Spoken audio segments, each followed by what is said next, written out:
Well, it feels like fall weather. It's only June, but it feels like an early fall day here at the Arlington 7-on-7 passing camp. And we've got a bunch of schools here from our area, so we wanted to check out and see what was going on. Yeah, I mean, I think it's a great way to actually kick off our high school coverage for next season, even though we're, a good 2 months away from first official practice in August. But I'm happy to be here. We've got 4 local teams among the 12 that are here.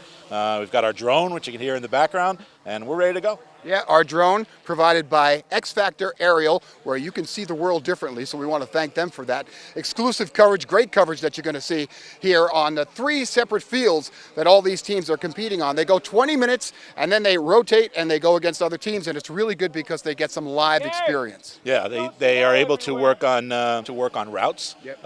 Roosevelt, for instance, is breaking in a new quarterback, as is Millbrook. So it gives them some live reps. Even though there's no pads, but it gives them some great experience to start off. And you know what? It's a pretty good bonding thing for the teams to start off with. Well, Doug Cannon is one of our reporters who's here today. He is with FDR right now. Let's send it over to Doug, who's with the Roosevelt Presidents. Doug?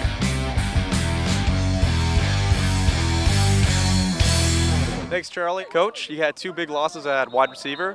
How does this help you identify possible replacements? We actually lost 21 guys from last year's team, so we're replacing a lot. New quarterback. Actually, I think we don't have one wide receiver that saw any varsity time last year. So coming to events like this gives us a chance to really evaluate some guys and see how they're coming along. I believe we have about 5 or 6 sophomores here with us and 1 incoming freshman too. So we're really looking young right now. And speaking of young, you have a new quarterback, Justin Guerrera. How's he looking out there? Justin is he looks great. He's got to come along learning, learning different coverages and where we're trying to go with the ball, defensive coverages. But he looks the part. He's a phenomenal athlete, and just keep trying to teach him right now and coach him, get him ready for the season. All right, thanks, Brian. Now we're going to throw it over to Rich Tomaselli.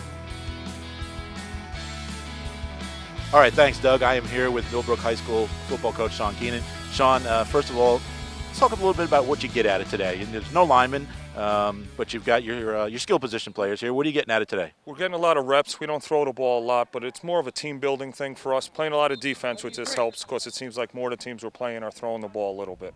Do you think you'll average more than 7 passes this year? 8. 8 is our goal. 8 passes, 1 pass a game.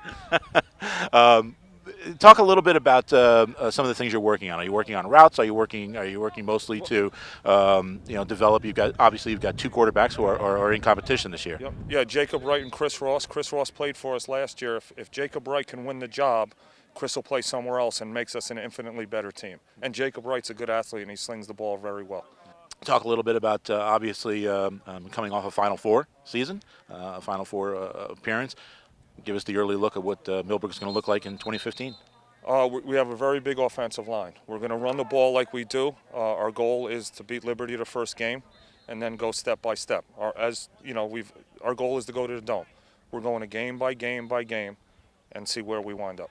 And one final question. What do you think about today? This is not the first camp or scrimmage you'll go to. We'll come back here for the Arlington team camp against FDR in Arlington, which I think last year was really a key to our success, getting used to playing bigger, stronger teams, and we won't play anyone better than either one of those teams. All right, thanks, Sean. Let's throw it to Charlie, who is with John Jay football coach Tom O'Hare. Thanks, Rich. We're here with Tom O'Hare from John Jay High School. Got to be good to be out here this early. It feels like fall weather. Sure. But, I mean, what are you looking for as a coach? What are you looking for in these kinds of exercises and drills? We're looking for them to execute the things that we've been working on the last several months. We're looking for them to eliminate mistakes. We came out our first session against Somers and took us a little bit to get rolling some mental mistakes. We're looking for kids who can compete. Bottom line, whether it's 7-on-7 or you have full pads on playing in the fall, we're looking for kids that step up and get the best out of them through competition. So let's talk about who you lost and who you have this year. We carried 32 seniors last year, so to sit and name, there was a lot of kids. But we had a roster of, I believe, about 58 kids, so it's a deceiving number.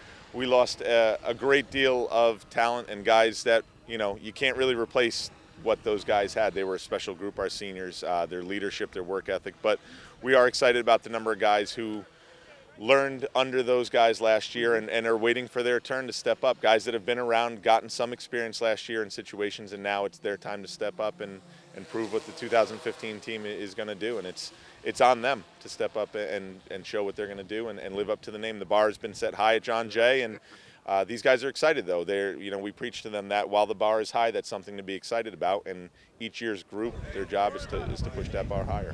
I would think that, you could practice as much as you want, but you have to, whether it's with pads or without pads, be against somebody else and be in that live situation. There's nothing like competition to pull out the best in kids and find out who the gamers are, the kids that step up.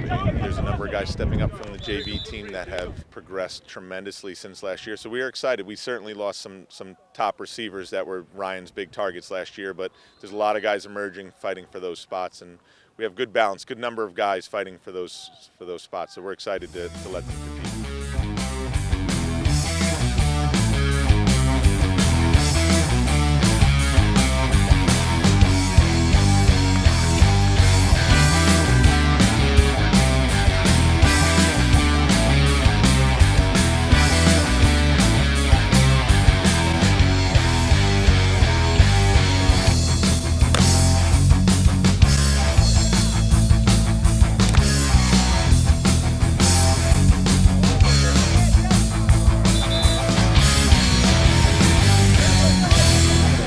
So great day with a bunch of activity and probably a good reveal for a lot of these coaches. Dom DiMatteo joins us along with Rich Tomaselli, and you got to feel really good about what you see today, just for the kids to be able to get out and have that live experience. Absolutely, you couldn't be more correct. I think what's most exciting is that this is our kickoff weekend for the Arlington High School program. We have our passing scrimmage followed by a youth clinic, then our golf outing tomorrow. But I think this weekend has really evolved into the kickoff weekend for Section 1 football. We have at least 12 teams here, and like you said, the kids are running around, throwing the ball, catching the ball, having fun, and it's an exciting day. Right, well, that's going to do it from the Arlington campus here at Arlington High School and the 7-on-7 passing camp.